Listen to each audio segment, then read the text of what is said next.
you can just go from step 1 to step 6. And Microsoft Store, I have difficulty opening it, so I probably will take notes from now on. But so after that, I just want to know, maybe you guys already went through that, which program should we use for the Unix distribution? So for me, after installing, so do you mean like which version of Ubuntu? Yes. So I would try to go with the Ubuntu 20.04 if you can. And then All right. but for Mark, that button didn't show up. He wasn't even able to click on it. So I think it depends on your OS whether or not you'll actually be able to download it. So if you can't download 20, go back and go to the Ubuntu 18.04. Okay, thank you. Yeah.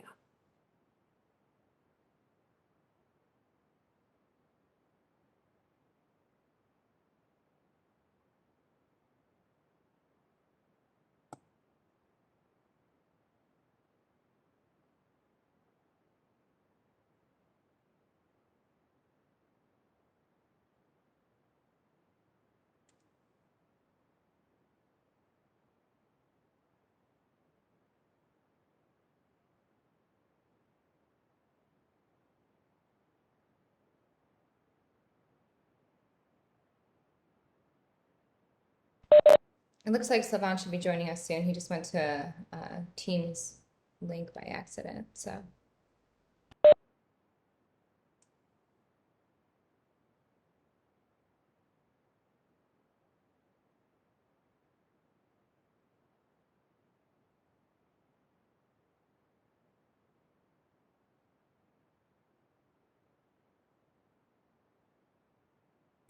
So I got through step 1 finally.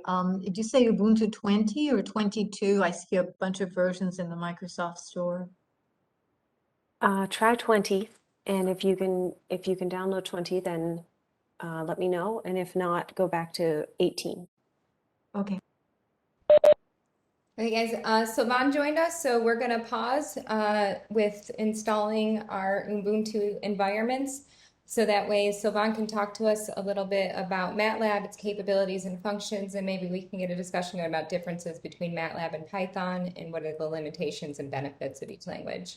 Sylvan, go ahead and unmute your mic, turn your camera on if you want. Hey guys, okay, should I turn on the camera? Let's see. I don't have a, oh good, okay. How's doing everyone?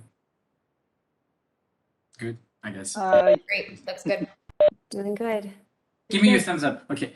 All right. MATLAB versus Python. Okay. First difference. You pay for MATLAB. Python is free. So that's a big one, right?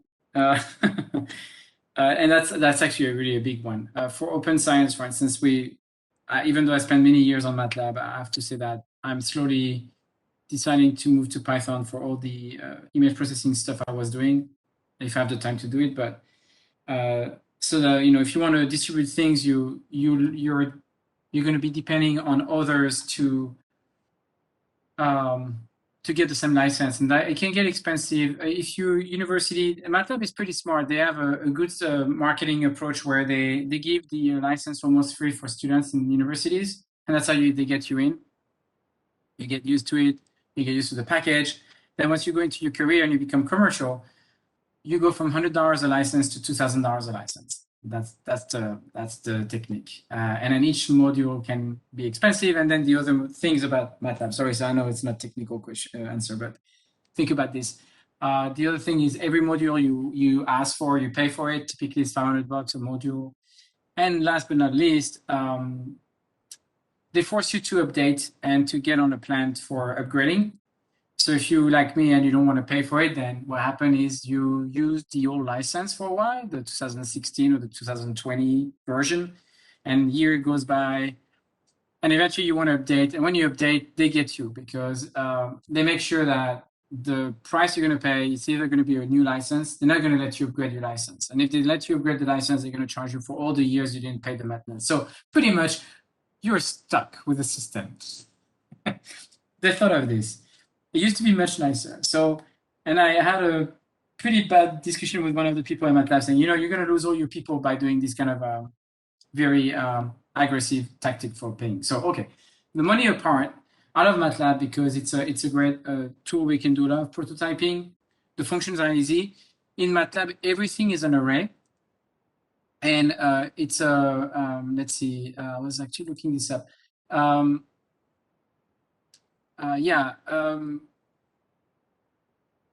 Let's see, where did I put these notes? Anyway, in MATLAB, everything is an array of strings. Even numbers are converted. It's a bit different from Python, where Python really create, for strings. I think it's the other way around. For strings, they have their own class, and so it's a better system that way. Is that you have a better definition. I would say speed-wise, Python seems to be faster than MATLAB. So that's another thing that you benefit. So in the past, MATLAB used to be used more by us because there was all the packages that were there, and Python didn't have much, but now with NumPy and then all the other libraries that are existing in Python, that argument is really disappearing. So if I had to give you an advice, if you're learning a language, definitely Python is the one to go for. That's what I tell my own kids in college. I say, if you invest in Python. Having said that, I think MATLAB is a great low-level language, and it's really great for prototyping. If you really want to go into do algorithmic approach in bioinformatics, I think Python is going to be the way to go. So in a nutshell, that's kind of it. People also say that Python has better libraries for a graphical interface. It's probably true. I'm not very familiar with I still do a lot of things in MATLAB, so I'm really more of a MATLAB specialist. So for me, it's a bit difficult to do stuff in Python at this point. So, but I think the language are very similar. It really feels like it's amazing. The three languages that look very similar to me is R, Python, and MATLAB. And actually, R and MATLAB are even closer to a point where when I do love R programming too. I love R, by the way. R is great for statistics. It's amazing. It's free. But it also has its limit in terms of what it can do. You quickly run out of power with R, I noticed. And so I think Python, and maybe, you guys from the team, Lauren, Amanda, Mike, you guys probably use Python, so you can tell me if that's not true, but I feel like Python is not as limited to do a lot of cranking up of numbers and stuff like that. So that would be my high-level advice, but if you want to hit me with questions, I'll be happy to answer.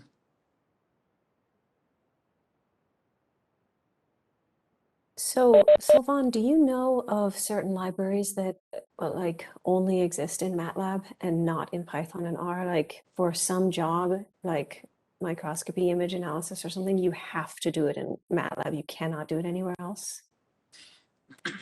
Yeah, I mean, DeepLib is one of them, the one I of. I mean, it used to be, I know the creator of DeepImage is a friend of mine, so he told me that they have moved to a Python library. So, and the reason why a lot of these libraries in MATLAB are going to come to Python anyway is because all the libraries are written in C. So this is where I come from. I discovered MATLAB after my PhD, as I entered my postdoc, actually even after my postdoc, so when I was at NCI, and I was assigned doing bioinformatics. We used to use a low-level language called SkillImage. It was a weird Fortran language hybrid thing, and there was a lot of C in there. And so, and then they invented the DeepImage, DeepLib, which was a library for MATLAB, and that changed everything because suddenly we were able to prototype things super fast. So that was really the beginning. That was in 2001, and that was really fun. When MATLAB arrived, and MATLAB was super cheap back then. So that's how they started. And so we really saw MATLAB being a small guy and taking this huge market. And back then, those libraries were only in MATLAB. having said that now, because all libraries in MATLAB are hard-coded in C, and when you call a MATLAB function, it's typically a wrapper. It's called a MEX file, and the MEX file link all your parameters into a C functions. That is a low-level function. And that's the reason why MATLAB is actually pretty damn fast, because at the end of the day, you're running everything in C. But the front end is really convenient, so you can do all your prototyping. So when people criticize MATLAB for speed, if you know what you're doing in MATLAB, you can go pretty damn fast in image processing for sure, because you just have to vectorize everything. So don't do matrix operation on a per point-by-point basis operation. That's a disaster. If you do a loop, you're screwed in MATLAB. This is definitely it's gonna be super slow. If you can vectorize, does people know what it means to vectorize things in MATLAB? Because maybe I need to explain that. Oh, you should explain it. Okay, so basically, let's say you want to multiply two matrices. You can use the operator that is built in, and it will be done at the low level in C, and all these loops will be done this way, and so it will be fast. But let's say you need to do, for some reason, an operation that, for instance, in image processing, you want to apply a kernel to an image. So it's typically a filter, and then you multiply for each point in the image. You're going to multiply each surrounding pixel with a coefficient, very similar to deep learning, that kind of thing. So all coefficients and matrices apply to it. If you were to do it using a loop, you're not vectorizing. You're literally you're doing low-level programming, and that's not. It's not going to be good with MATLAB. So what you do instead is you figure a way to use matrix operator that work on the full. You can even reduce the matrix, but you need to work at the matrix level using the operator of the system. And so that's what we call vectorizing. If you can think of it this way. So for instance, for a kernel, what I would typically do is I would create an image that is the kernel image with all the coefficients, and I would literally do operation at that level. Or you can use Fourier transform if you want. But this is the kind of things where you really keep operating at the vector or at the matrix level. That means that you never do pixel operation ever. So if you can program this way, then it works great. And I think it's true for anything. If you can keep the functions, the native functions that are in MATLAB, you can go very fast. The moment you do loop, remember, loops are bad in MATLAB. The moment you're looping, go in C, you're better off. Or maybe use Python. I don't know how Python reacts with loops. Maybe it's the same problem. Do you know, guys? No? But the bottom line is, to answer your question, Lauren, all the libraries are written in C. So even if it's not existing yet, it's a matter of time before someone's going to take the time to take the C libraries and rewrite the wrapper for Python. And that's what they did for DeepLib last year, I think. So DeepLib, as of today, I think can be now operated in. Actually, we know that we did that together, Lauren. Are all the C libraries open source for MATLAB, or are they not? Because that would be a hindrance to people actually converting them to something else. Absolutely, I think the creator has to take it. If they don't want to share the C libraries, they need to do it themselves. And so I would say one thing you do is, well, if you use a package a lot, then you become friend with the creator of the package. That would be my advice to you. And people love talking about their baby. I mean, you have no idea.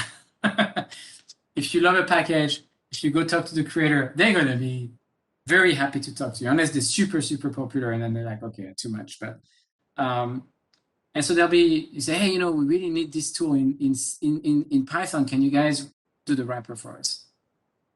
So yeah, I think if there's something you like, you can ask the creator to put it in Python.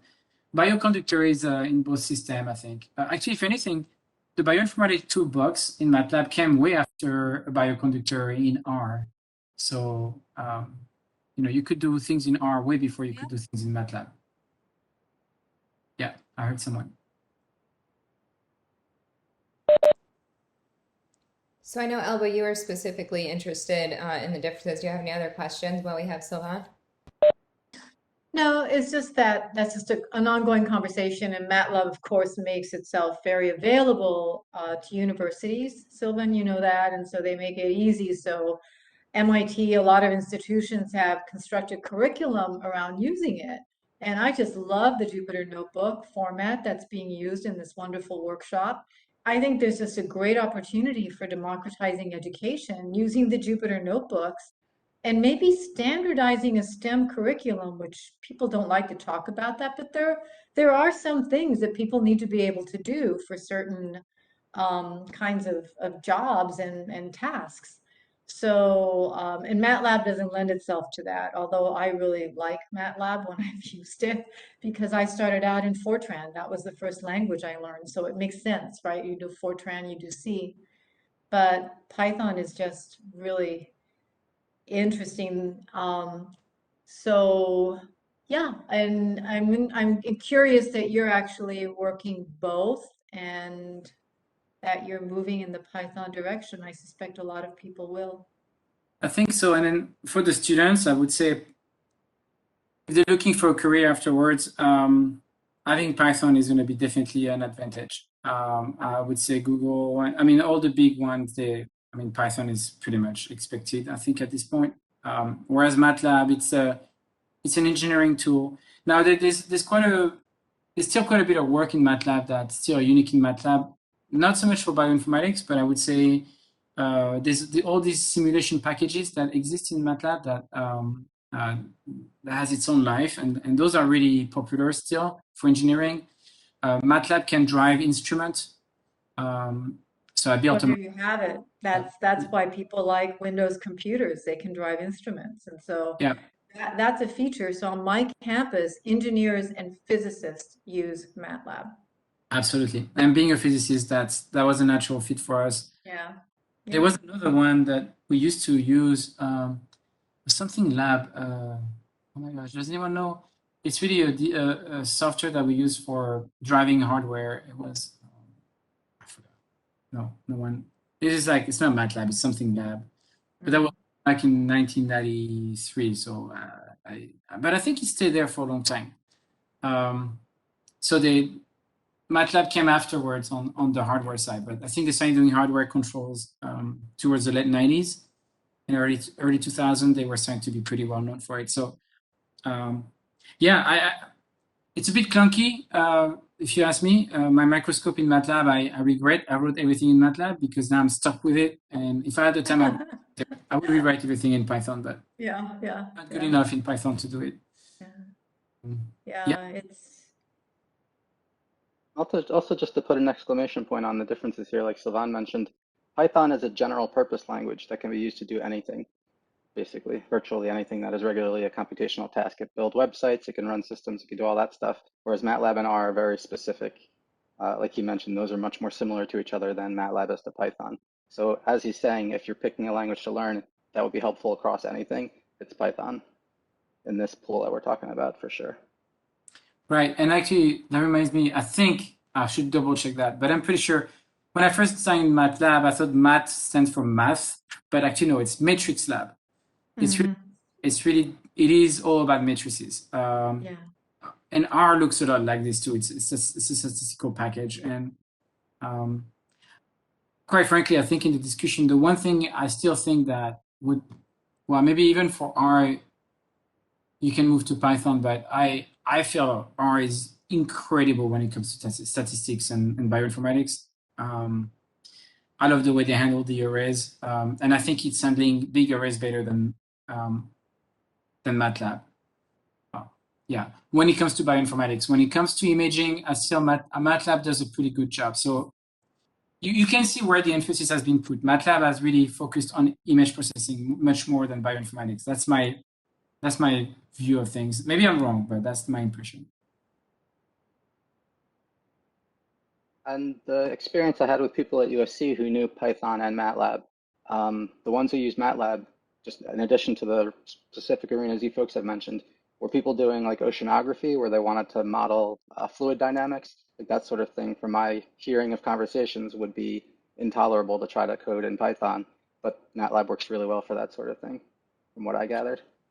Well, I think you bring another point that's really important, and that's the advantage of being first in the game is the library of functions that have been put out. So, and MATLAB, has been leveraging this, but I think they're losing their edge slowly. But kind of, what Elba was saying about MIT. If you build a curriculum around something, it's really hard to move out to another system because It is hard. right. And so they being and then something, all these functions that were developed by the physicists, they are there. You can download them. There's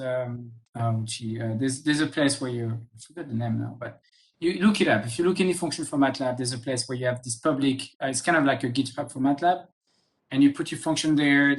People rank it if they like it, how many download there is, all kinds of stuff.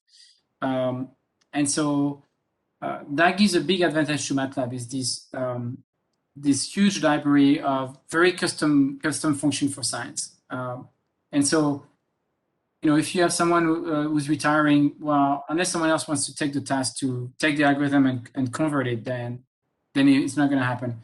That was my case, though. I developed an algorithm back in 2003, and the algorithm now has been taken from MATLAB. I gave it in MATLAB, and people took it and they reprogrammed it I think in all kinds of languages, in ImageJ, in Fiji, anyway.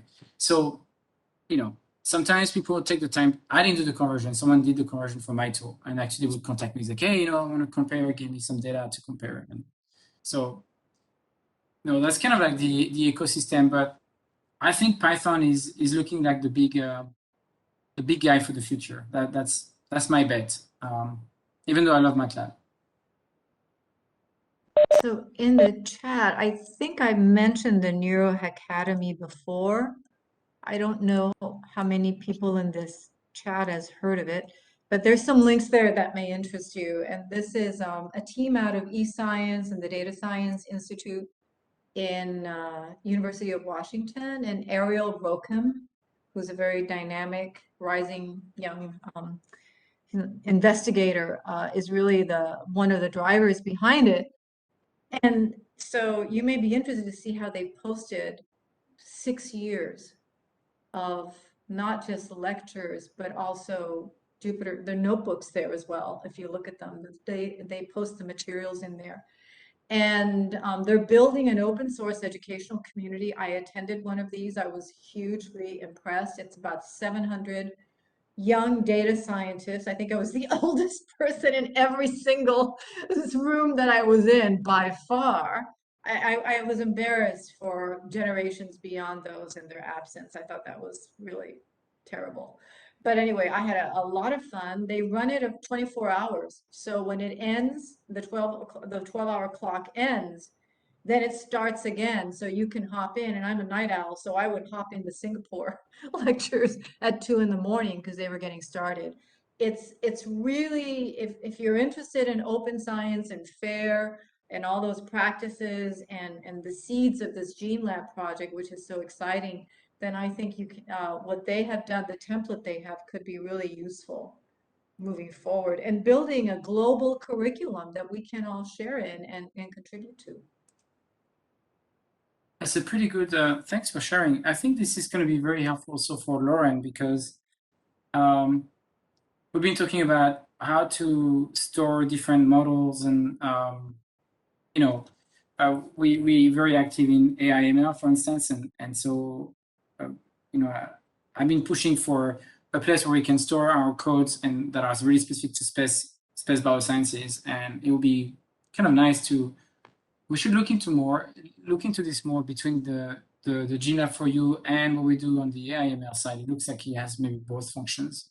Yeah, and of course they do image analysis. So that's the thing. It's what this is, the Neuro Academy is about, the masses of fMRI data that are out there that's going to be commercially available. And that industry is not really interested, from conversations I had in the past, in developing a cure for Alzheimer's for reasons I don't understand. They don't want to get into the neuro game that much, but they really are interested in the fMRI, the diagnosis part. And so most of the people who attend this, they contribute the materials freely. They don't have doctorates. They don't feel they need them. And they're just having a lot of fun sharing. It's a very entrepreneurial, very dynamic community. Pretty cool. Thanks for And they incorporate the ethics, which I really appreciate. That's embedded into every event they do. They spend a lot of time talking about that. you said the ethics? The ethics part, if you go back, I think it was a 2021, there's usually an ethics so you have to look, they have a pretty page, but there's lectures and there's activity in the schedule. I think if you look at the, let's see where you are. Let me see if I can find 2021. Did I go 2020? Maybe it was. I don't know. Looks like their page is down a bit, like everybody else, right? So the courses, 2021 schedule. You can see No, the no, courses. yeah. Go to the courses and the schedules. Yeah, I look at And the so schedule. there you 2020, the third yeah. was ethical Yeah, consideration. Yeah. Responsible data governance for neuroscience. And here it is, neuroimaging in Python, if you look at the 2021 schedule. So they're doing what you're doing. It's Python, Sylvan, exactly, with Well, I fMRI. don't do much Python these days, but yeah, this is cool. I'll look at this. Thank you for sharing. And I hope this was helpful. I don't know if you have any more questions. I see Joel's comment in the chat that you're a big user of Fiji. Yeah, Fiji is cool. Yeah, I used it for some image analysis on immunohistochemistry and brain stuff a few years ago, and I used it on some other random live imaging stuff on microbes as well. But yeah, ImageJ works wonders. Well, Fiji, because of the good wrapper and it has everything installed correctly. I agree. Yeah, And all my undergrads there's a do bunch of interesting different languages projects. now. Yeah. Cool. Anyone else? Are you guys enjoying the training so far? Yeah, so good. Okay. All right. Very much so. I'm glad. You have a great instructor, so Absolutely. in good hands. Cool. All right. Well, thank you for inviting me to participate. I am happy to see some of you guys, and yeah, feel free to send me email if you have any feedback for me. I'll be happy to read that and get back to you. I'm in Portugal, Sylvan. In Portugal. I'm in Portugal. So it's 11 o'clock over there. Oh, it's 10 o'clock. It's time for Oh, wine. it's only 8 hours To go out to difference? dinner. Huh? It's only 8 hours? Okay. It's French- 8 hours to I'm in Aveiro in northern Portugal. So, yeah. Oh, that's weird. Interesting. So it's not the same as France. Okay. Cool. Well, They're Iberia, but they're not Iberia. So Spain is on the other time zone, but we're UK. not Portugal. Portugal. Okay. Very good. Well, enjoy Portugal. I'm jealous. I want to go to Europe. It's great. Thanks I so don't much, want to Savannah. be Really appreciate it. And as mentioned, if you guys have any questions, feel free to reach out to Sylvan. Have a good weekend, guys. Thanks again. Thank you, Sylvan. So we could get back to installing stuff. So Yeah, go ahead, Lauren. Pick it up. If anyone's still having issues, I think we need to stop for now and move on to just showing about Git quickly. So Yeah. and yeah, go ahead, Lauren. I'll let you take it away. yeah, I was gonna say we should move on to Conda. And just make sure that we've recorded everything, and then everyone can come back to it and then let us know if they have issues later on. But let me just Maybe if you could just go over how people can install Git if they don't have it, how to find Git and how to install it. So that way we have that on the recording and then people can do that on their own time. Oh, okay. I'm sorry. I'm not prepared to show how to download Git because it comes with the Ubuntu that I was having everybody install. Okay, no problem then. Sounds good. That means anyone who gets through the installation instructions will have it. So And you can confirm that you have Git installed, right, Amanda, by typing which Git into your Ubuntu. Let me just share my screen briefly. It just show what I'm talking about. All right. So this is my Ubuntu interpreter.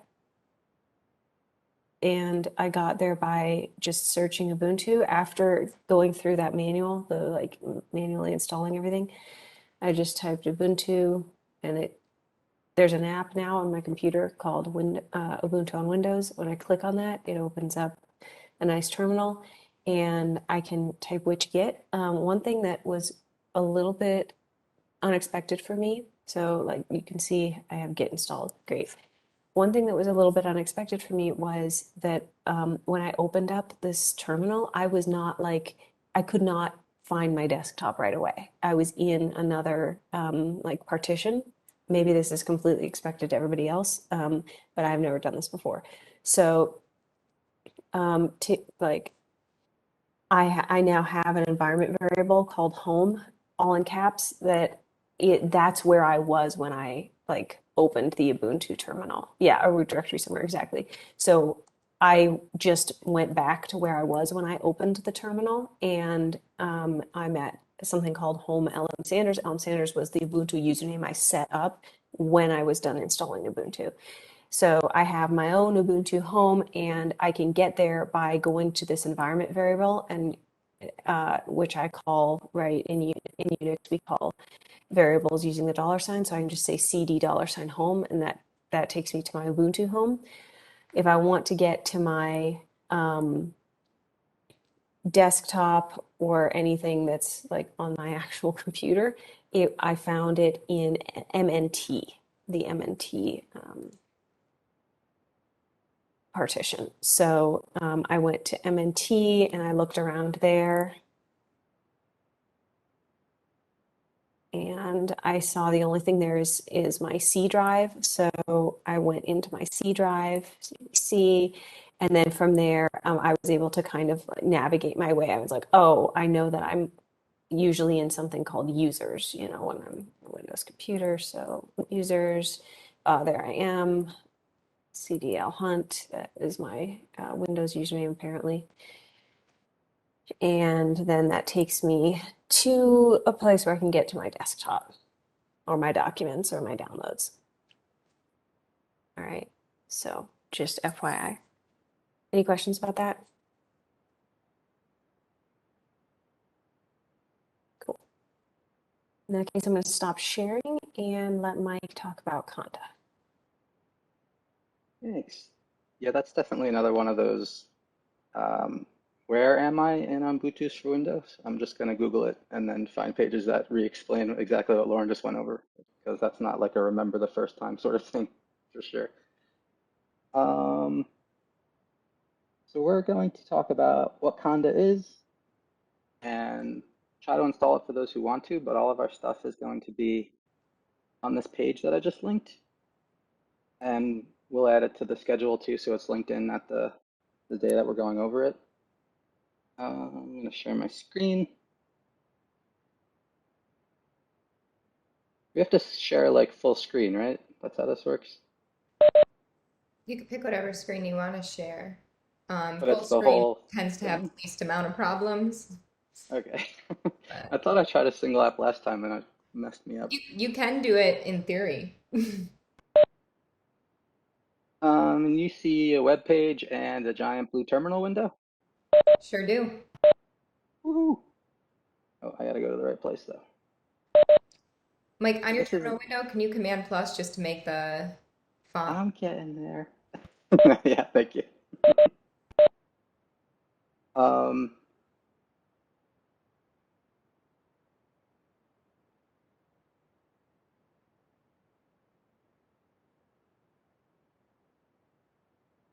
So for those of you who want to follow along right now, you can feel free to. And to do that, if you're on Windows, you want to get into that Ubuntu environment if you can by searching for the app. And on a Mac, you can do Command spacebar and start typing in terminal, and then hit enter, and that will open your terminal window, which mine just looks different because I've changed some things. But anyway, on that page I've linked to, that's an introduction to Conda. And to start with, what is Conda? This is a package and environment manager. That's the easiest way to install most of the tools that bioinformatics uses today and much more. Something being Conda installable means that there was already a package that existed, that somebody made a Conda installable version. So not everything exists here, but lots of things do, because more and more people in the entire world are contributing to it. To quickly it's hard to appreciate something like this unless you've already dealt with installation issues and version conflicts. But the general idea is, in addition to just making things easy to install, it handles different environments, which lets us use different programs. So for example, if we're using a tool that has some dependency and it needs program V to have version whatever, but another program we have has a different dependency, and we try to install those in the same place, back in the old days, you would just kind of do that and something would break somewhere and you'd have no idea until something didn't work. With something like Conda, we can just make it an environment, which is just a self-contained computing area, and put in what we need for it. And we can go into it and leave it whenever we want. So this, again, if you're not familiar with this stuff, that's all kind of abstract, but in practice, it becomes very useful very quickly when you start using it. And then the other thing is that Conda is one of the ways that helps with reproducibility, because you can provide the environment that you used. It's not perfect, but it's much better than not being able to do that. That's in general what Conda is. It lets you make environments that are self-contained areas, so it doesn't mess with the rest of your computer, and it lets you install things really easily right in this newly created environment, generally speaking. We're going to skip down to this bonus Mamba number 5, because I think I'm funny sometimes. And to explain what Mamba is, super quickly also, Conda has some problems with some of its primary steps just based on how it was initially coded. And it has a stage like resolving environments when you try to install something that is infamous for taking insanely long when it doesn't need to. So some folks involved with Conda and some others created this thing called Mamba that just is sort of a drop-in replacement for Conda, and it solves that problem like 99% of the time. So I have it on my introduction page here now regularly, just because it's annoying to have another thing to learn right away on top of something else that's doing it. But as soon as people use it, they're like, this is so much better, thank you. So I think it's worth throwing this other thing in here right now. We're going to actually install Conda for anyone who wants to, and then throw this on top of it so we see how this process works.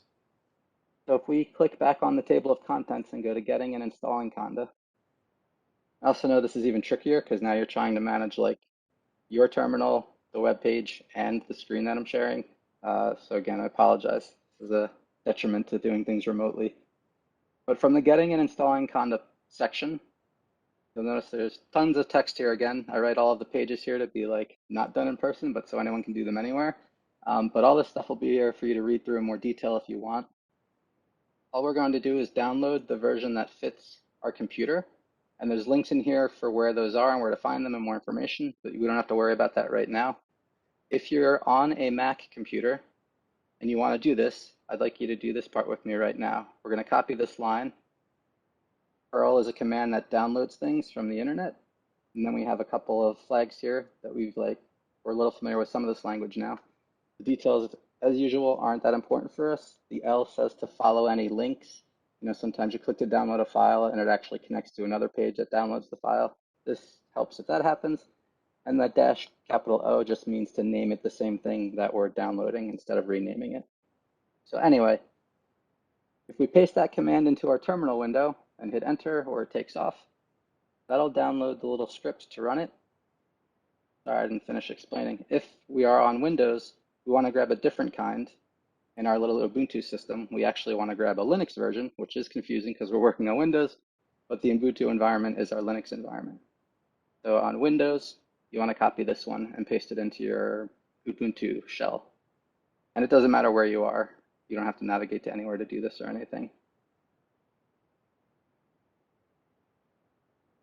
And where can I get the chat window back?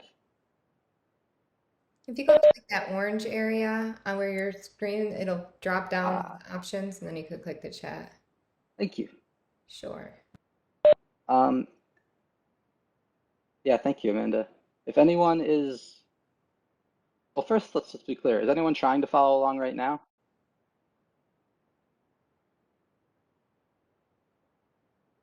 Okay, great. Oh, Ajin, does that mean you were able to get your Ubuntu environment going? Excellent. Okay, so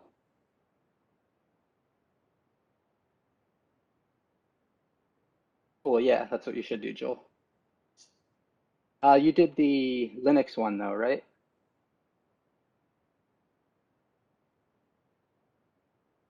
Great.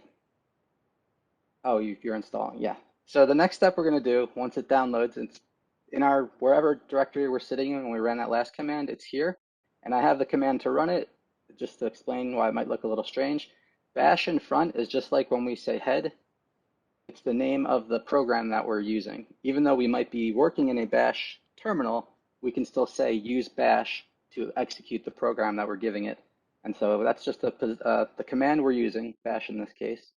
And then because we might have different letters in between the file names here, I sort of cheated, so this one line will work for whatever version we downloaded above. If you remember, the star represents any character any number of times. So this is saying run bash on a file that starts with that and ends with .sh. And for all of us, that will just be the one file we just downloaded. So we want to copy that and paste it into our terminal window. And there's each of the points we have to interact are outlined here. At the start, we have to look at the license agreement. Is the chat window visible for you folks too? Am I like blocking the terminal? We can see the chat. Okay. No, it's not visible on the screen that you are sharing. Anything Oh, from okay. WebEx is only visible to you. That's what you mean. Okay. Yeah, sorry. Okay, so we have to hit enter to look at the license. You can, of course, read this diligently as soon as we're done today before you do anything else. But for now, we're just going to skip through it. You can hit the space bar a few times. It'll bring you to the end and then ask if you accept these terms. And you just have to type in yes and hit enter. And again, this is all outlined on the page and elsewhere. You don't have to memorize anything we're doing. This is asking where we want to install it. Without any other reason for concern, what it suggests is almost always just fine. So for everybody, I would just hit yes to that. I'm going to put it somewhere else. Just ignore me for a second. Only because I have a different one on my computer that has a bunch of stuff I don't want to completely lose. So once we say yes to accept the license and we press enter to use the location they suggested, you'll start going through some more steps here. And it's usually pretty quick. Is there anyone that's trying to do this now and has any problems yet?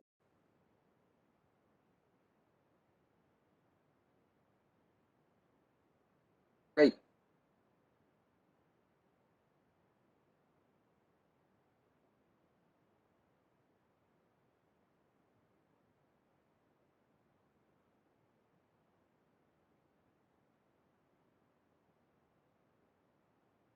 And for terminology-wise, again, of why this is going to be useful for us now, it's super useful to have this on your computer in general, but we're going to use it right now to create an R and an RStudio environment on our computers. That's generally much easier than trying to do it system-wide on your computer. Here we can make a self-contained environment that usually provides a much smoother system. So when that's done, it's going to say, do we want to initialize it? That just means when we open a new terminal, it will automatically be active, and that's super convenient. So unless you have some reason that you don't want to, we should type yes and hit enter. And if you don't really understand or care, then yes and hitting enter is what we should do there. And after that, it should print out a bunch of stuff. It'll say, thank you for installing Conda 3. We need to reactivate our current environment. We didn't talk about this much yet, because it's a little beyond the scope of what we were doing. But every time you start a terminal window like we have here, a couple of files are run that sort of set up our little terminal environment. And this was just added to that, but the file wasn't rerun yet.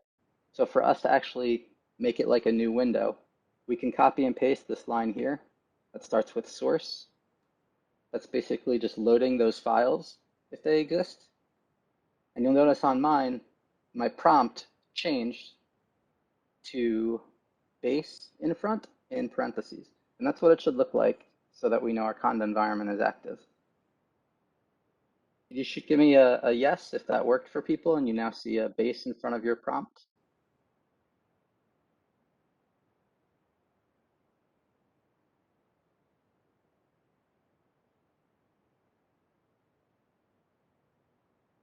Cool. I guess a better way to ask, is anyone trying to do this and it didn't work? I always forget that.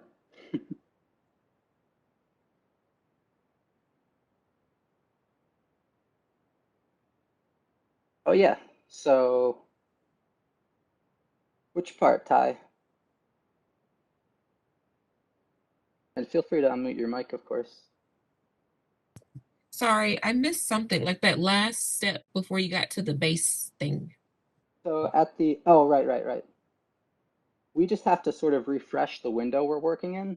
And so if you're on the web page, thank you for keep posting in the commands, Amanda, because I know it is tricky to juggle all these windows. But if you're on the web page, oh, huh, that's weird, Wei Jin. I was having trouble copying and pasting too. And so I was doing right click copy and right click paste. This is wonderful to know. I'll add all this Thank in. I you. didn't know I have that. been typing the first one for Oh, 3 times. Oh, that is not Thanks the way for to live. here. I'm so sorry. Thank you, Lauren. Especially because I'm, sort of deliberately going faster because we want to at least give you an overview of all these things.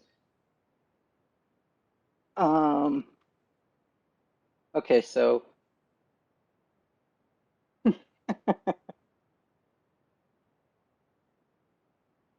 let's give a second because it's great that you folks are trying this now. So let's definitely, I'll slow down and we'll just steal more time from Amanda. That's okay. Yeah, that's no problem. Really, this is a hard step once you get this up and loaded. And like I said, we are gonna break at least at 2:45 to hear from Chief, and we'll probably have other GeneLab folks come on to also hear that anthem and do a wrap up. But then I am happy and will stay on beyond that to continue going through and showing everything. And everyone that can stay on, great. If you can't stay on, I'll be recording all of it, and so you can watch it later. I think trying to get the people who want up and set up with Conda is like the most important step right now. So go ahead, Mike, take your time to make sure everyone's with you. Great. And it won't be the same as what you were going to install to run all of our stuff with DGE, but I was planning on setting up an RStudio and a Jupyter Lab version, smaller Conda environments, just to give people like that on their computer. And that should be quick after we get through explaining this stuff once it's installed. So that'll at least be there also. That's fine.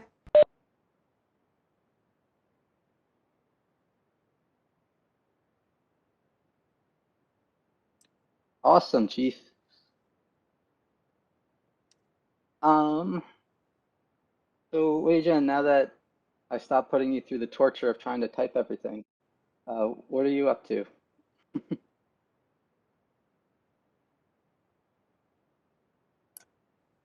I'm still waiting for it's still running for the first command. So don't wait for me. I can catch up. Okay, this download one with the curl up the- front is still running? The first one. It's done now. Okay. I will Okay. catch up. Okay. What about you, Ty? Were you able to finish that last step? Yeah, I read it. Excellent. Cool. So, as I mentioned, we're jumping through this page, which has a ton. This is built to be, never seeing Conda before and actually going through things step by step. So if you're interested, I highly recommend that. But for now, we're only covering, a few things to sort of set things up. So after that we have it installed like this, we're going to jump down to this creating an environment and installing packages in one command with Mamba. So that's on the right side in the table of contents. You can click and jump down to this section. It's under the bonus Mamba, number 5. We're going to use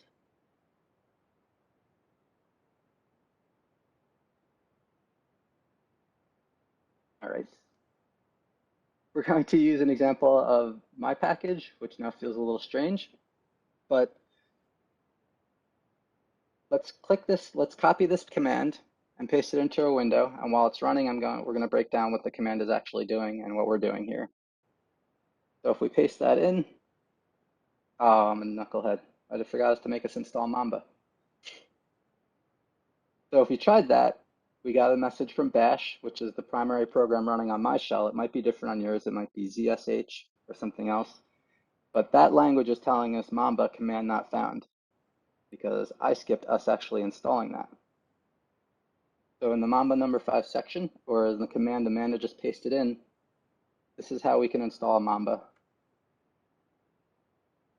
And so we paste that in. What we're doing is Conda is the base command. And then install is what we're telling Conda to do. We want it to install a program. Conda has things stored in different locations, and those locations are called channels. And so the -c says what channel we want to use. And this channel that holds this package is called conda-forge. So that's what this whole argument is here to the -c. It's just telling it the location to look for the program we specify. And then if you remember positional arguments at the end here, we just have something sitting there with no flags or dashes in front of it. The way this is written, we put the programs we want to install as positional arguments at the end. And so when that's done running, it should say the last thing executing transaction done. And now we have Mamba in our environment.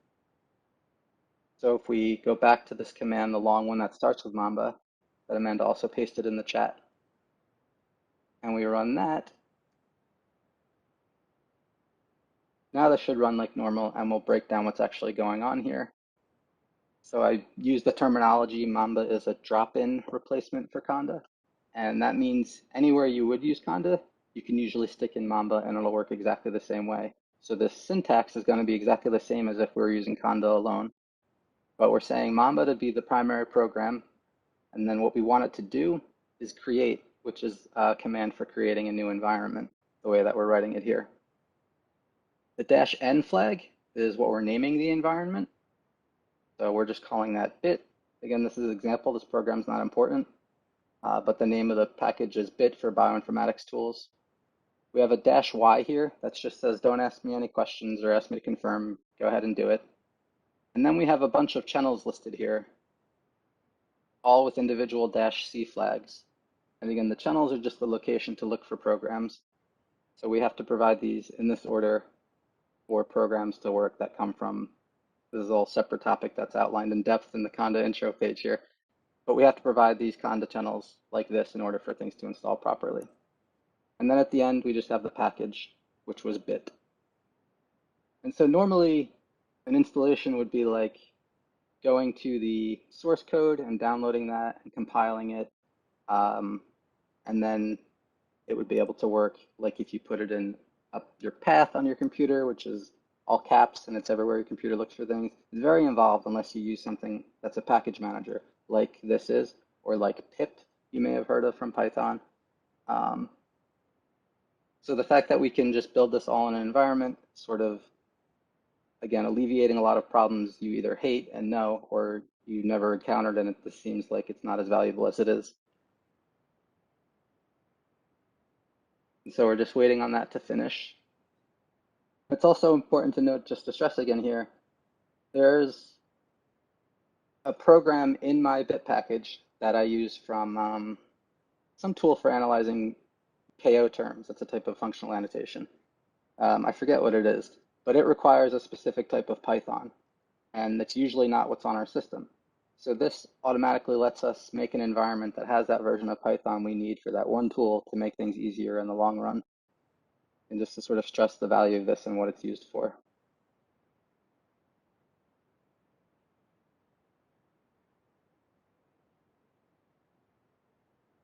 When I said it felt a little weird now that I realized we're using my package, I just added a bunch of false downloads to this. So I feel like I'm lying to the world because I'm making you all install it that want to run through this. I didn't really think about that when there'd be individuals doing this. I may take my own thing out as an example in the future. Why did you add false downloads? What's the purpose of that? Did you say false downloads? Yeah, is that what you said? Oh, yeah. Every time somebody installs something from Conda, it counts on my package page, and Ah, it I says another see. download option. So I just like added 10 illegitimately or so. Oh, maybe that's the reason I should leave this here. Who knows? Yeah, for sure.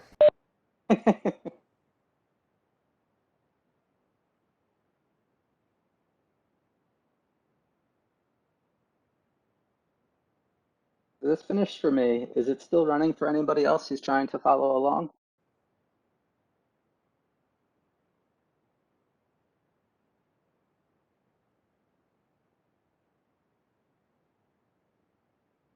Cool. As we're waiting for people to finish, Mike, do you want to just let them know what it would look like if there was an issue with what you were installing? Yeah, good point. Uh, different things, different error messages can come up, but I think the most common would be there's a conflict of versions. And even though we're using this is also why this is great. Even though we're using this because it helps avoid that, if there is a conflict, it will tell you and it will stop the installation. So I forget the exact message it would say here, but it would say like package versions conflict. This needs to be this version, but this other program needs it to be this version. It would look very disruptive and not as nice as to activate this environment, use this, to deactivate it, use this. So that's really great. Again, in the olden days, trying to install things, nothing would check that you weren't breaking something else if you had to change a version to use this program when you incidentally just disconnected or broke your whole lab's workflow because you changed a version somewhere. So that's one of the ways you would say version conflict. Another odd one that Amanda and I saw earlier was a Clobber error, which I don't entirely understand. Some files were put in a place where now they are mirroring something they shouldn't.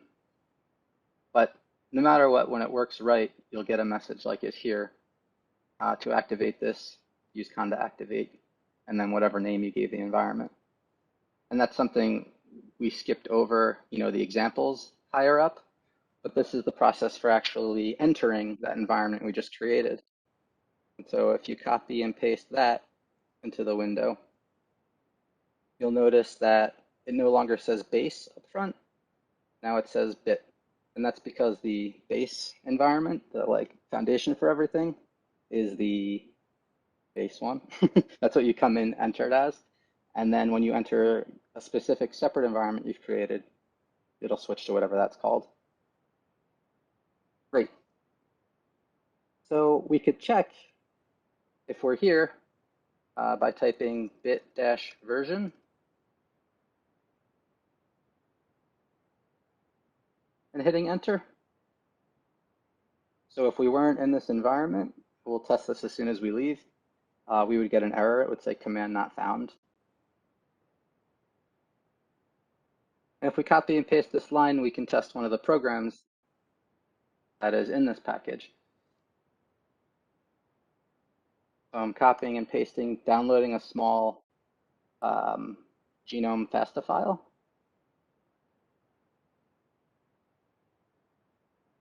Very tiny, it should be very quick.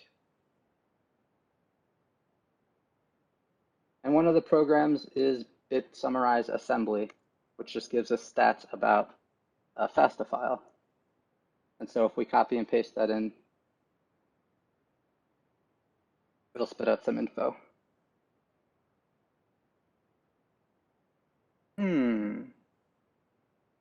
Would you be okay with sharing your screen, Ty? Sure. I have several windows open. Oh yeah, sorry. Can I Yeah, I just share the? understand because I was never doing it, and then I'm like, oh, now I'm supposed to. I know how nothing works. Okay, let's see.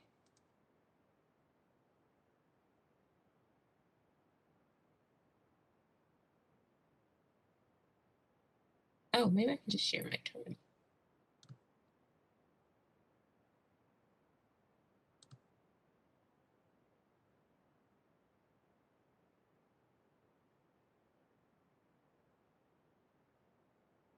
Oops. Huh. Source activate. So I just put the command in the chat. Sometimes I don't know what it is about the underlying thing in Mac, and whenever Conda activate doesn't work, source activate does seem to work. Yeah, I think that happens with the init or not option where we had to type yes before. Mm. But yeah, good call. Awesome, Joel. Can you try pasting in the command Amanda put in the chat, Ty? For This, some the reason, I source. cannot see the chat now. Oh, Oh yeah, that's right. but you're That sharing. happened to me too. If you, well, I guess you could just type it out. It's source, SOURCE, and then space, and then activate bit. So the same as what's after Conda, yeah. Okay, without the $sign. Without the $sign, yeah. And then go, Oh, that was the problem. Okay. yeah. Oh, So now you're running It has a bit. $sign in front. You see, Amanda? What $sign? Oh, When she see. tried kind of activate bit, the $sign was in front. Oh. That was my fault for not Oh, showing yeah, that you missed clearly that enough. too. Thank you, Source Ty, for activate doesn't do sharing. anything. So let me go back to where that printed was. I wasn't. Should I stop now? Yeah, Yeah, you thank can you. stop sharing. So you should now, Ty, be able to run bit version, and you should get an output. Just the word bit version? Bit dash version. I put it in the chat. Hope you have Sorry. access to Okay, the I chat see it again. now. Yeah. And then after you run that, you'll run the curl command to download the FASTA file, just in the order that I'm putting in the chat. So starting with bit version. Okay. That was perfect, Ty, because I should have emphasized this. A lot of times when you see a command written somewhere, it'll have a $sign or something in front of it like this. And that's sort of just universally to represent whatever your prompt looks like. And we actually want to copy beyond that part. So we would start here with Conda activate bit. But it's super confusing when sites have that $sign in front, or it is like this here, because you just want to copy what you're supposed to be using. So that's all that happened there. Cool. So that's how we create an environment. It took a little for the first time, is it's like downloading things from those channels that it won't do in the future unless it needs to. And it seems a little convoluted because we're all doing this for the first time and there's a lot of steps, but this becomes super convenient if you need to install things regularly. The way we just did it right now is by typing out all of the information. And I'm going to show you real quick another way where we can do it just by providing a file that holds the information. For the moment, I want us to exit this environment. And how that works is we have to say conda deactivate, the conda space deactivate. And if we run that, our prefix will change from bit back to the base environment.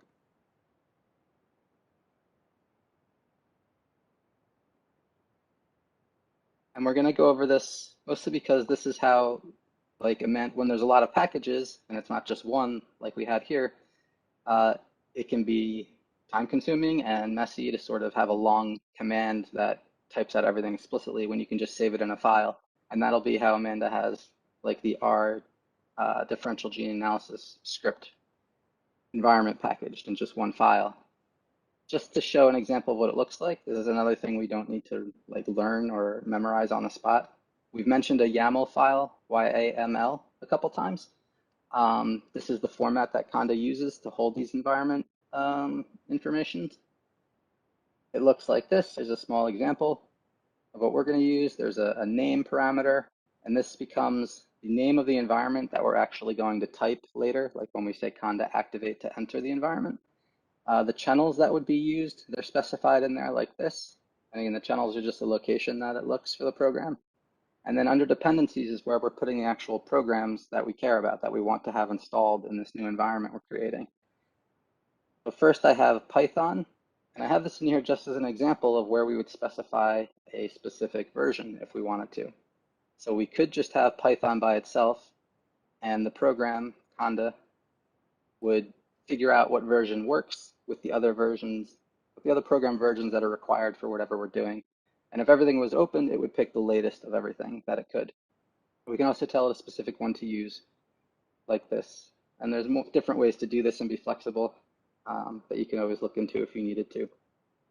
The other thing we're just installing here for this example is called Prodigal. That's just a program for predicting genes in prokaryotes. So to just run through super quick what this looks like to install, we're going to download that file.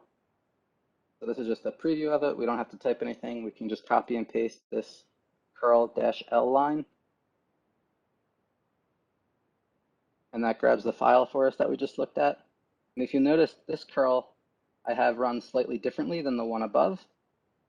For the one above, we had a capital O, and that told it to just use the name that the file had. But since this one's coming from Figshare, and it has these ugly numbers and not a real file name, I instead provided -lowercase o, which lets us specify the name of the file that we're downloading. And so we just downloaded it and named it example-conda.yaml. And if you remember, we can peek at that with the head command. So head space, start typing EX and hit tab. You might see it autocomplete for you, or you could hit tab a few times. And we'll see we have the same file that we just looked at.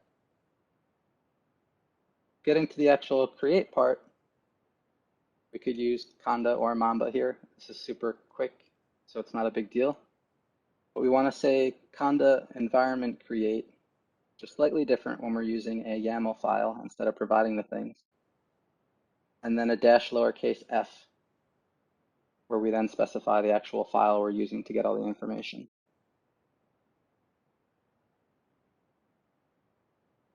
And when you push enter, that will start creating this environment that's going to be named what we had in the YAML file. Here I just called it pi 3.5 with Prodigal because I'm super creative. And yeah, that's it. So this will be an example like Amanda will have the Conda environment that's needed to run the DGE analysis. Alongside the actual script, you need to set up all of the programs and tools. And so you could download from the GitHub or from the Google Drive, wherever. It's just the file that tells Conda how to set everything up. And in order to set it up, you would just have to run this in command with the actual file that you got from Amanda. And so that's like the other core component to also having the code, being able to create the environment to do all this stuff. Maybe we should have used Mamba.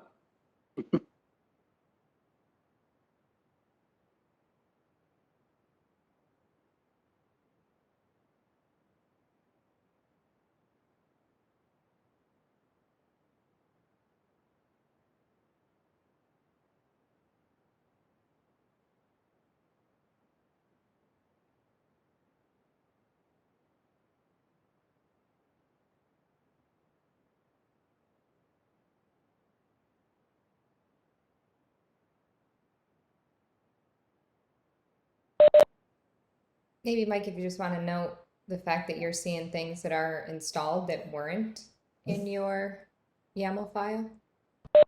Yeah, good point. So as Amanda pointed out, we only had two things listed in our YAML file, Prodigal, which is up top here, and then Python. But it installed a bunch of other things too.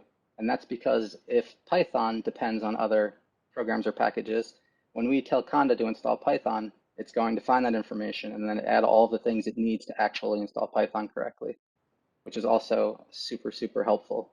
An old storage method would be, if you want to use our Python, you have to first install all of its dependencies yourself, and we would have to go through all the files.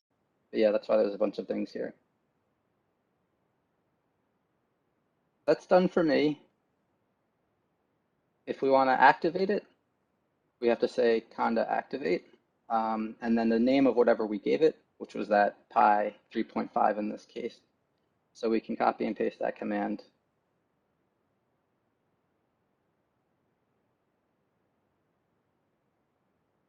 And you'll notice that our prompt changed again, and now in front it says the name of the environment.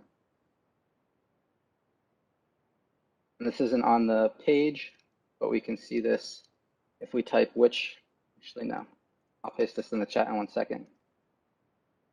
if we type Python version and run that inside this environment,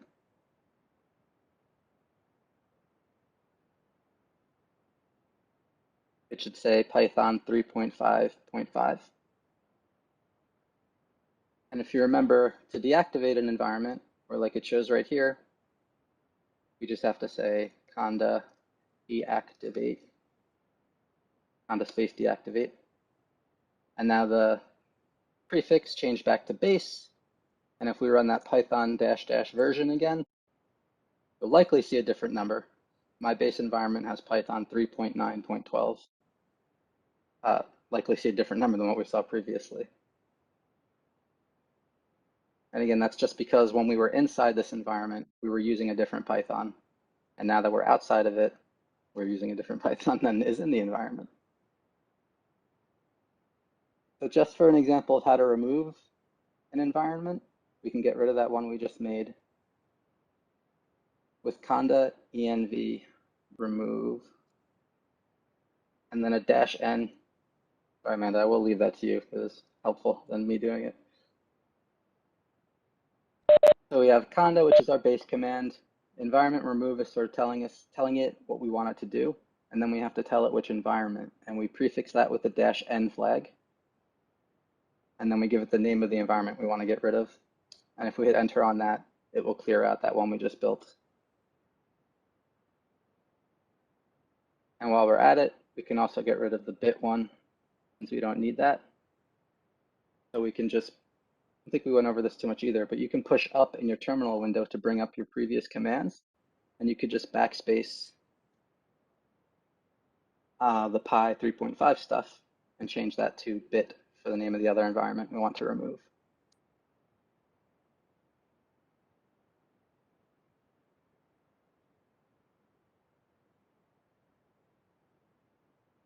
And super quick, we're going to hop to one other page where it has how we can install RStudio with Conda. I'm going to put the link to that in the chat, and again, we'll update the links. Ooh, Mike, maybe don't have them install RStudio because I don't want compatibility issues since we're installing it in our environment. I know it shouldn't, but just in case. What do you mean? We're installing RStudio in the environment that I'll go over with them. Oh, okay. I mean, it's a separate environment, right? Yeah, it shouldn't have issues, but then after I got that weird combat or whatever the error was, I'm nervous now. Yeah. So anyway, then I'll just pass it off to Amanda, but the page that I gave you, if you need to revisit this in the future, it shows us how to install R in RStudio with Conda, which is great after it's figured out, but not straightforward beforehand. And there might be issues, Amanda, with people needing to run these commands to open RStudio the first time. So we'll just return to this if that happens. Sounds good. And then at the bottom here, there's a way to create a Jupyter Lab also, so that you could open it and have sort of what we've been working in, but in your own computer. And in that case, I'll pass it back to you, Amanda. Awesome. Thanks so much, Mike. We got about 12 minutes left for the boot camp. Like I mentioned, I know that I promised some extra stuff as Mike just went over Conda. I'll go over how to install an environment that has all the tools we need to run the DGE Jupyter Notebook, both in Jupyter and in RStudio. So for those of you guys who could hang on after 3, you could stay and do it with me together. If not, I'm going to record everything and upload it to the Google Drive, so you'll have access to be able to do that later. And hand it over to Chief, who has prepared an original song about GeneLab for us. Take it away, Chief.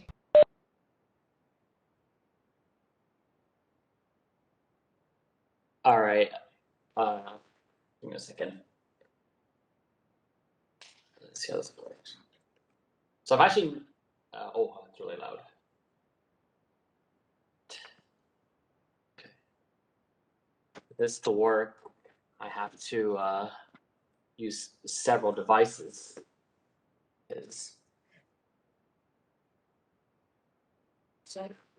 weird is that I can't seem to.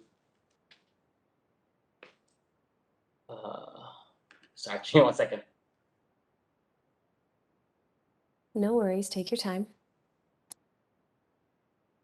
See, I got these AirPods connected, but it's really loud. Oh, there we go. Okay, that's weird that on Windows it's a separate volume bar from my system's volume bar. Okay, that was really loud earlier, but I think I'm good now. So I did write a song for GeneLab, and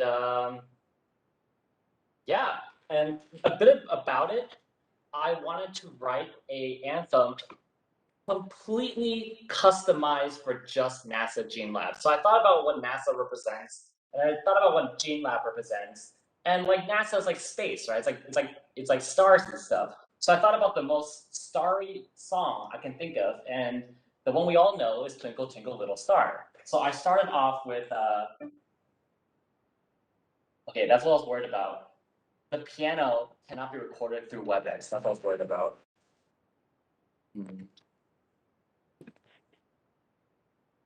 Do you guys know how to because I think, how do I turn off noise canceling? That's what I was worried about. Settings. Oh, I see it. Okay, let me try this. There's even something called music mode. I'm using my iPad camera because the iPad has a better, well, my computer's microphone isn't the best.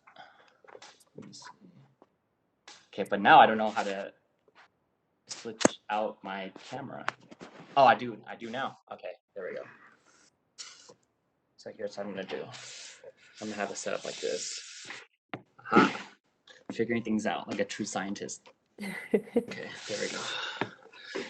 So I started off with Twinkle Twinkle Little Star. So it's like, and then Lauren told me she likes classical music, so I added a bit of Bach to it. So instead of, I thought, why not?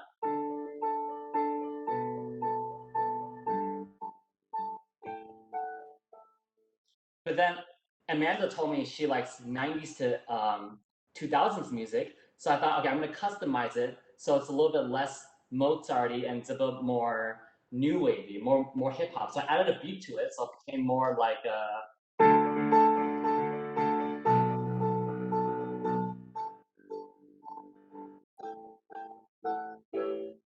it's too loud. What about this one?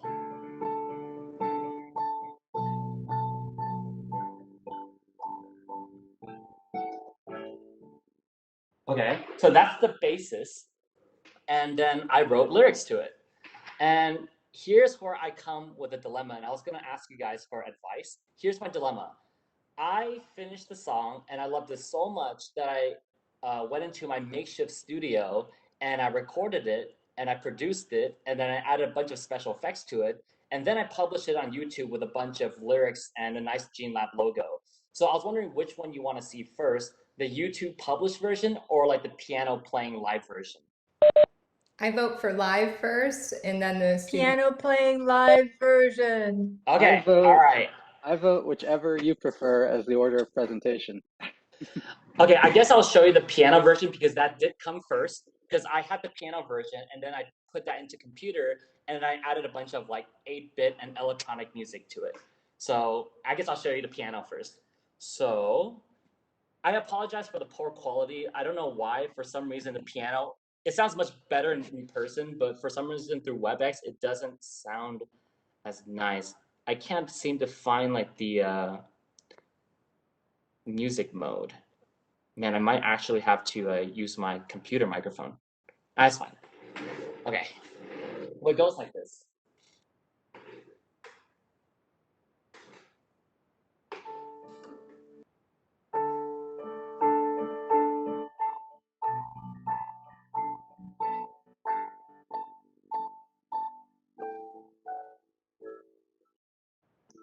We live in a world where every person can get more.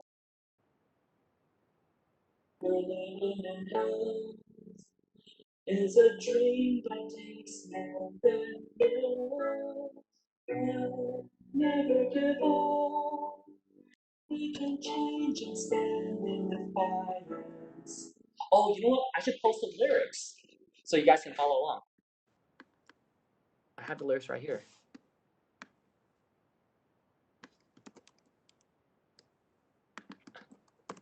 There we go. That's the lyrics. Okay. Never give up. We can change it, stand in the past. And it's under those, putting all their faith in silence. We will find one by one a solution for all. It takes time, trust in us. Our world will not fall. So one day we will stand hand in hand all along. It's the science that made us strong. In defiance, stand with silence. Trust that it will in time save us all. In defiance, stand with science. Trust that it will in time save us all.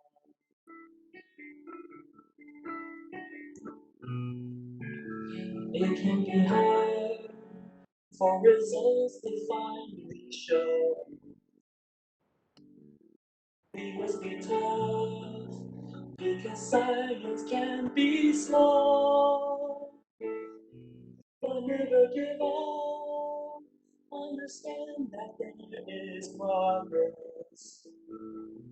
And it starts with us, believing in our success. We will find one by one a solution for all. It takes time, trust in us, our world will not fall. So one day we will stand hand in hand all along. And then it's the science that made us strong. In defiance, stand with science. Trust that it will in time save us all. In defiance, stand with science. Trust that it will in time save us all. In defiance, stand with science. Trust that it will in time save us all.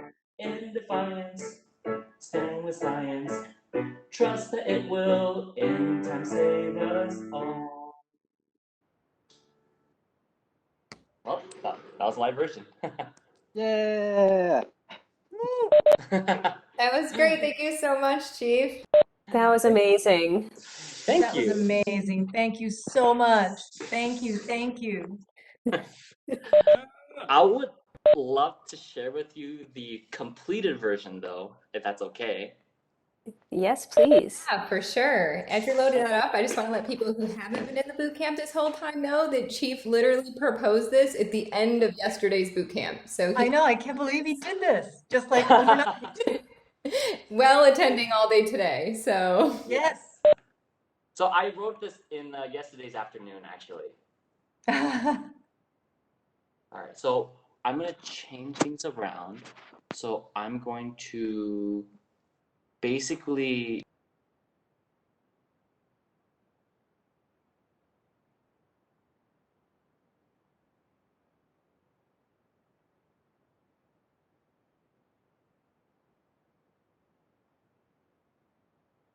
how do I share my music? Oh, okay, I see it. Automatic.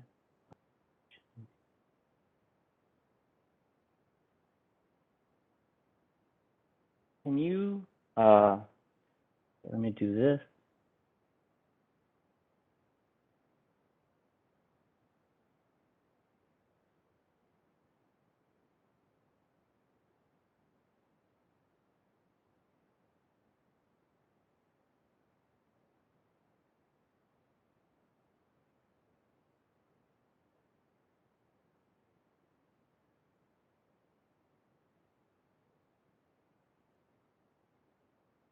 Can you hear me now? Yes. Okay, there we go. I was getting worried. Okay, so let's try this.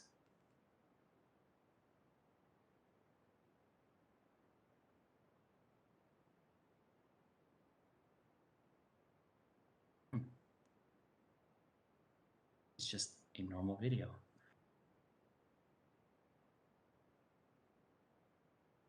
I wonder why it's taking time to play. It's just a regular video. Well, a regular video with a lot of awesomeness. Give it a second, man. Well said. Thank you to Mike, who I believe said that.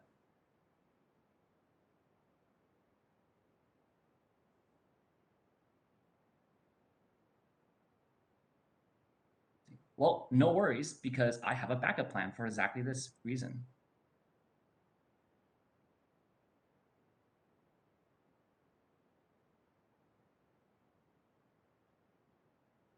Okay, so you can either hear me through my computer or you can hear me through my mic. So how do I change it so that you can hear this song?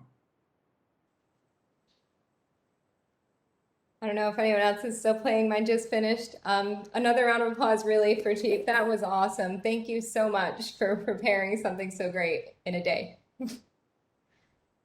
Really amazing. That brings us to the end of our boot camp. I know we're 7 minutes over, but really another big thank you to Chief for putting this together and sending us off in such an awesome way. If you guys are having any trouble accessing the Google Drive, please let me know. And as you guys start to prepare to teach this in your home institutions, again, make sure you reach out with any questions beforehand or as you're preparing materials. Please feel free to reach out to me and Lauren anytime.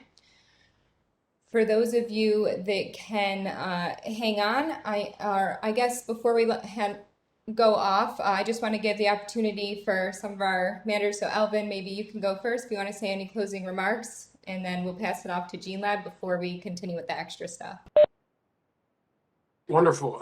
Thank you so much, Amanda, Linda, everyone. Thank you so much for just participating in this. It sounds like it was amazing, and I wish I could have been more boots on the ground with this one. But this is definitely amazing and awesome. I think certainly with that song at the end, Chief, that was great. So look forward to subscribing to and hearing more. I just learned how to drink water as well on your channel. So thank you for that too, man. So I just want all the professors really to know, and the students as well, that we are really committed to you, and we are committed to your schools. We are committed to the success, really, of this program. And if nothing else, we really want to make sure that you know that we are resources for you. And just like Amanda was saying, whether it's on the GeneLab or the GitHub or even a phone call or an email, please reach out. As you go through this over the next weeks and months and start to think about how to integrate this in your programs, please do not hesitate to reach out. One thing that we really look forward to, and I was talking with Amanda and Parag and others about coming out to your schools. We really miss that. I miss visiting folks face to face. And so please, once you've gotten everything together and you're ready to go, do not hesitate to ring the alarm and say, come on out. And we'll find the funding to make sure we come and bring some really great resources for you and your kids as well. So with that, I'll stop there, but I'll just say, please know that we're here. We're a resource for you. We're committed to you, your programs, and your universities. We're building relationships that hopefully will last for a very long time. Thanks, and I hope this was a great session.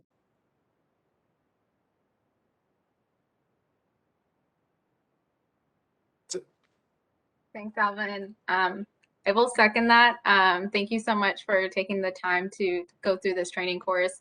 It is something that is important to us and hopefully something you guys enjoyed. And I do want to give a special shout out to Amanda and Lauren. They put so much time into this, and I know they spent so much time with you guys in the past 2 weeks. So thank you to Amanda and Lauren for putting all the material together and teaching the course, and also all the folks that supported that, Armin, Lisa, and Mike. You guys are awesome, and I hope you guys enjoyed your 2 weeks. I agree with Alvin.